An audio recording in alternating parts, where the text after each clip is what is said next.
This video is designed to help you start an electronics business. At the end of the video, you'll find a valuable gift. It's an electronics business plan that you can download, and will lay down for you, step by step, everything you need to know to start a successful electronics business of your own. If you are new to this channel, make sure to hit the subscribe button for more videos like this. Before you start an electronics business, examine and understand the business models of existing electronics businesses.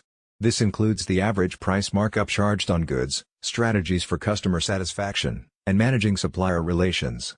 You need this information to set your own store policies and prices competitively. Compare successful electronics outlets with those that have closed or failed. An electronics business requires a significant capital investment, so raising funds should be a top concern in the planning stages. If you'll be opening up a brick-and-mortar storefront, you'll need to put up money for various initial needs, including inventory, the store lease, store fixtures, storage space, advertisements, and employee wages. For an online business, you need to factor in website creation and maintenance. You can start the process of raising funds by contacting private investment firms and lenders. You must present your business plan to possible investors or lenders, fill out an application and prove your creditworthiness, as well as your experience in the field. You should also start building up your personal coffers and talking to family and friends. Location. The best location for opening a store is the visibility, affordability, and lease terms you can live with. There are 3 phases of the location for opening your store: as a selection of a city, a choice of an area of location within a city, and identification of a specific site.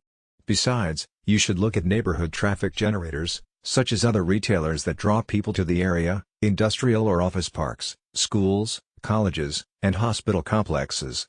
In choosing a city, investigate these main factors: the size of the city's trading area, population and population trends, total purchasing power and who has it, total retail trade potential for different lines of trade, number and size of the competition, quality and aggressiveness of competition.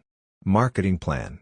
Once you have your business idea, you just need customers to come, right? Unfortunately, it's a lot more difficult than simply putting an open sign in the front window. When developing your marketing plan, think about how you're going to reach out to people. What social media pages or groups do you need to be active on? What kind of conferences or workshops can you attend to build a networking group? What kind of content do you want to publish? Think about what your website should be named, and what it should look like. Having a strong plan ahead of time, and laying out the big picture, is going to help you stay organized and efficient, while you develop and grow your business. Suppliers. Before you lease space or spend money on your business, you need to investigate the terms and conditions of various electronics suppliers and distributors on the market. You should also call well-known manufacturers of electronic products to find out the requirements for establishing a relationship. This may include a minimum order amount, a business license to prove you are a state-recognized business, and references from other business owners. A distribution representative at the company is the best source for this information. Some manufacturers limit the number of electronics stores they will contract with directly. Business plan.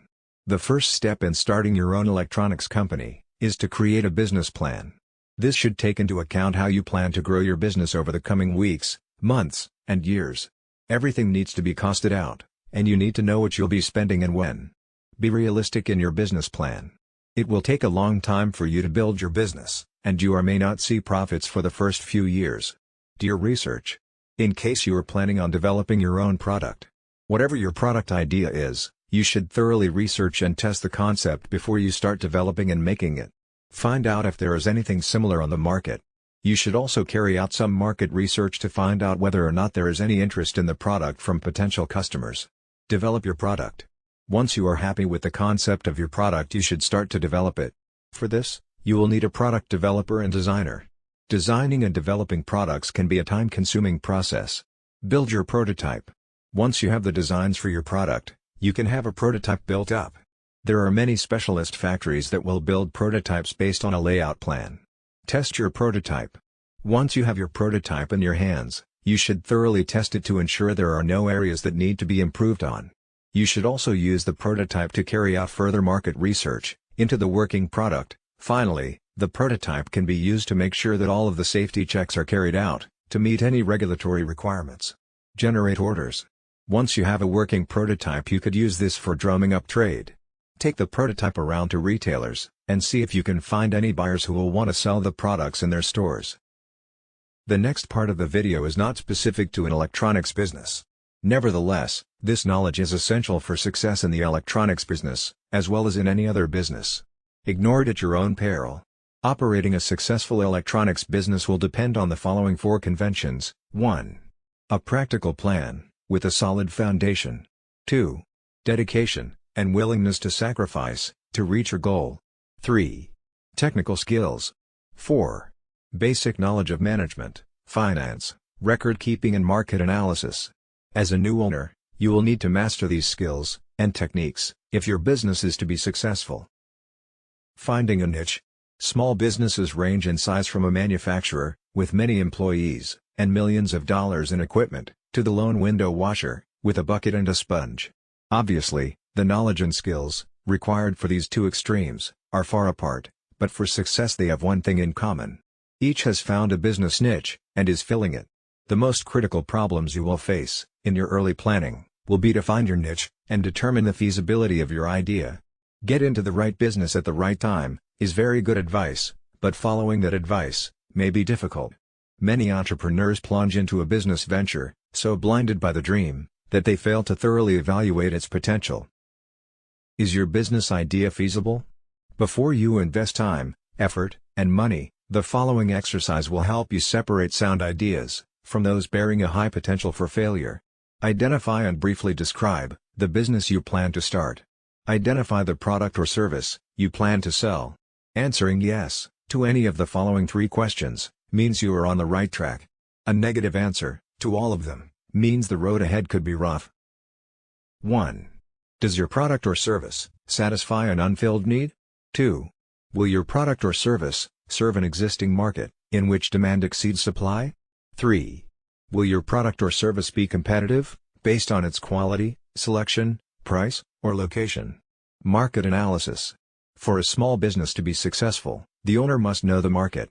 To learn the market, you must analyze it, a process that takes time and effort. You don't have to be a trained statistician to analyze the marketplace, nor does the analysis have to be costly. Analyzing the market is a way to gather facts about potential customers, and to determine the demand for your product or service. The more information you gather, the greater your chances of capturing a segment of the market. Know the market before investing your time and money in any business venture. The following questions will help you collect the information necessary to analyze your market, and determine if your product or service will sell. This brief exercise will give you a good idea of the kind of market planning you need to do. An answer of no to any of the questions indicates a weakness in your plan, so do your research until you can answer each question with a yes. 1. Do you know who your customers will be? 2. Do you understand their needs and desires? 3. Do you know where they live? 4. Will you be offering the kind of products or services that they will buy? 5. Will your prices be competitive in quality and value? 6. Will your promotional program be effective? 7. Do you understand how your business compares with your competitors? 8.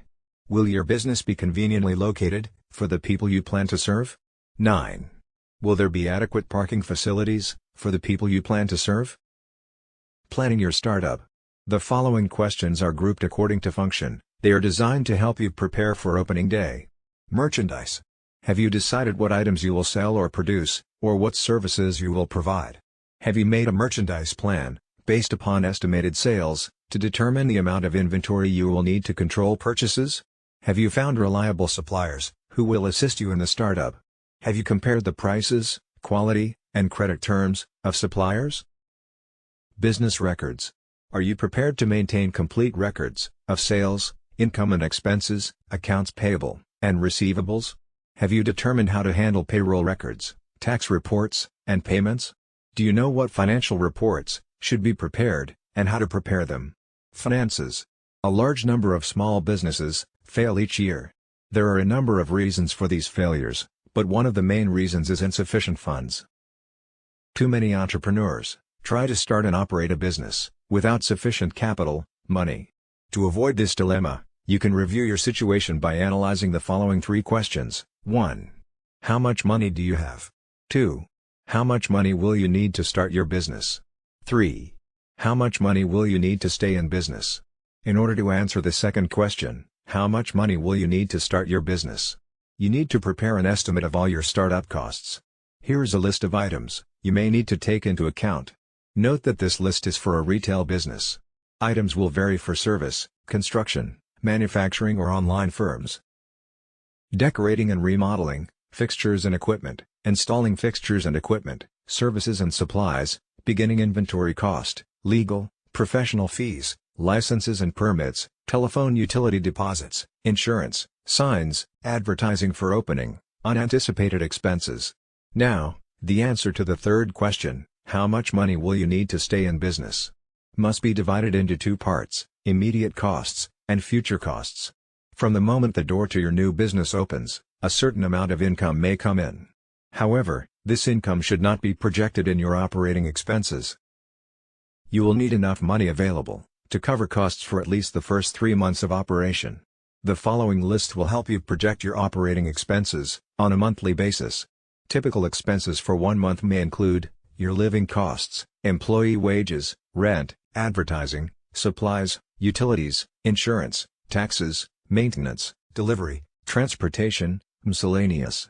Now sum up the total estimated monthly expenses and multiply it by 3. This is the amount of cash you will need to cover operating expenses for 3 months. Deposit this amount in a savings account before opening your business. Use it only for those purposes listed in the above list, because this money will ensure that you will be able to continue in business during the crucial early stages. By adding the total startup costs to the total expenses for 3 months, you can learn what the estimated costs will be to start and operate your business for 3 months. By subtracting the totals of the lists from the cash available, you can determine the amount of additional financing you may need, if any. Now you will need to estimate your operating expenses for the first year after startup. The first step in determining your annual expenses is to estimate your sales volume, month by month. Next, determine the cost of sales. You may want to use a spreadsheet to do this. After startup, the primary source of revenue in your business will be from sales, but your sales will vary from month to month because of seasonal patterns and other factors. It is important to determine if your monthly sales will produce enough income to pay each month's bills.